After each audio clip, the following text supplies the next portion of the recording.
السلام عليكم ورحمة الله وبركاته أحبابي وأصحابي في كل مكان، يا رب تكونوا بخير. معكم أحمد الشاذلي من قناة المدى. النهاردة قصتنا مرعبة شوية وأحداثها كتير شوية، وأكيد فيكم من يعرفها. قاتل لحوم البشر الألماني أرمي. قصته غريبة شوية وما تعرفش إذا كان ظالم ولا مظلوم.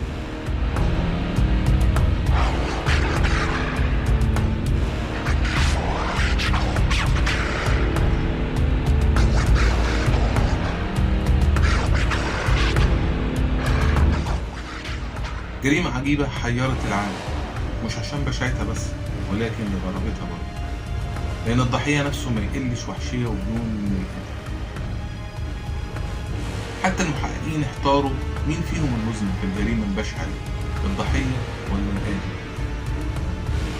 بطل قصتنا النهاردة هو الألماني أرمي، اللي اتولد سنة 1961 وبيشتغل فني لأجهزة الكمبيوتر، واللي حط إعلان غريبة في الإنترنت.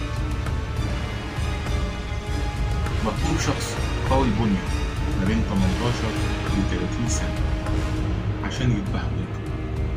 والغريب في الأمر إن أرمي لقى متطوع للطلب. هو مهندس ألماني اسمه براندز، 43 سنة. هو شخص غريب الأطوار وكمان شاذ جنسيا. واتقابلوا الاتنين في مارس عام 2001. قام أرمين باصطحاب براندز لبيته ووراه الأوضة اللي هيقتلوا فيها كأنه عزمه على العشاء. وبعد كده براندز بلع كمية كبيرة من الحبوب المهدئة والمسكنة، وقام أرمين بقتل أجزاء من جسمه. وقام بتصوير الجريمة كلها على شريط مدته ساعتين. في البداية طبقا لكلام واحد من الصحفيين اللي قدروا يشوفوا الفيديو في جلسة خاصة في المحكمة واللي ما تعرضتش للقانون، طلب براندز من أرمين بقطع عضوه الذكري عن طريق عضه بسنانه. ولما منفعش قام أرمين بقطعه عن طريق سكينة وقدم جزء منه لبراندز عشان ياكله، لكن براندز ما قدرش لأنه كان ضعيف جدا بسبب الدم. وبعد كده سابوا أرمين الحمام ينزل في ساعات، وبعد كده سحب أوضة خاصة كان معمولة في البيت. بعد كده ذبحه من رقبته وعلق جثته بالخطاف، وقطع من جسمه كميات من لحمه حوالي 20 كيلو، خزنها كلها في التلاجة وفضل ياكل منها عدة شهور. تم القبض على أرمين في ديسمبر عام 2002 بعد ما نشر إعلانه التاني على الإنترنت لما حس إن لحم براندز قرب يخلص. فقام المحققين بملاحقته وفتشوا بيته فلقوا أجزاء من جسم ضحيته القديمة براندز. وقتها المحكمة كان في عندها مشكلة في توجيه الإدانة لأرمين بسبب إن مفيش مادة في القانون الألماني تدين قتل البشر، وعلى الأساس ده كده مفيش جريمة قتل، لأن الضحية كمان هو اتطوع عشان يتقتل، ده غير إنه شارك في عملية القتل والقتل. استفاد أرمين من وجود شريط الجريمة لأنه بيثبت إن عملية القتل تمت بالتراضي وبطلب الضحية نفسه. لكن الادعاء وجه لأرمين تهمة القتل وانتهاك حرمة الأموال، تم الحكم عليه بالسجن 8 سنين ونص. في عام 2006 تمت محاكمة أرمين من جديد بسبب بشاعة جريمته والرعب والهلع اللي سببه للرأي العام. ده غير إن الضحية براندز حسب كلام الادعاء كان بيعاني من اضطرابات عقلية وجنسية، وكان مدمن شرب الخمور والمخدرات. استغل أرمين اضطرابات الضحية استدراجه وقتله.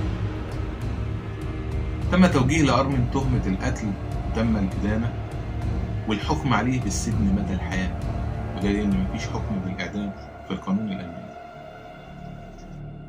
في الحقيقة المحادثات اللي تمت بين الاتنين أظهرت إن الضحية براندز كان عنده لهفة وشوق لإنه يتقتل ويتاكل تقريبا أكتر من القتل نفسه.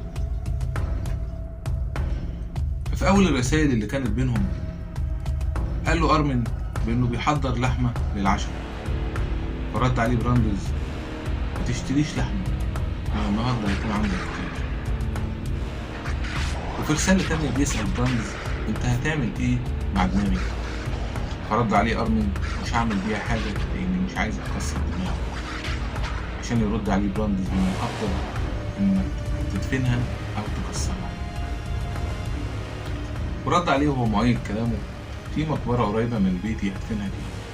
فيقترح عليه براندس: بتاعكم ممكن تعملها طفاية.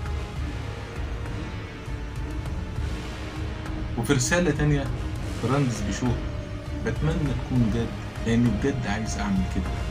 وغير رسائل تانية كتير.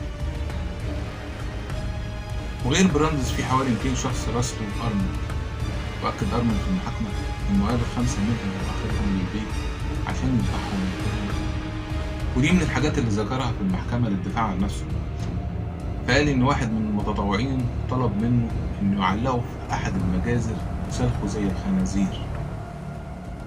وبالفعل رحنا المجزرة من المجازر القريبة، وبعد انتهاء العمل فقمت بتعليقه، لكنه تراجع في آخر لحظة.